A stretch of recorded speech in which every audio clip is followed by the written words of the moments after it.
American Express is a major financial network known for its premium perks and distinct business model. Let us walk through what defines their cards. Unlike Visa or MasterCard, American Express acts as both the card network and the card issuer, which is known as a closed-loop system. This company has been around for nearly 2 centuries, evolving from a shipping business to a global leader in credit and payment services. Amex is often associated with premium travel rewards, purchase protections, and high standards for approval compared to standard entry-level credit cards. The main difference is the business model. Visa and MasterCard partner with banks, while Amex typically manages the credit risk themselves. While acceptance has improved significantly, you might still find smaller merchants who do not accept American Express due to higher processing fees.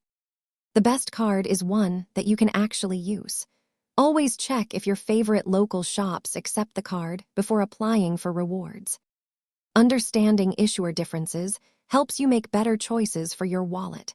If you found this helpful, subscribe for more simple financial breakdowns.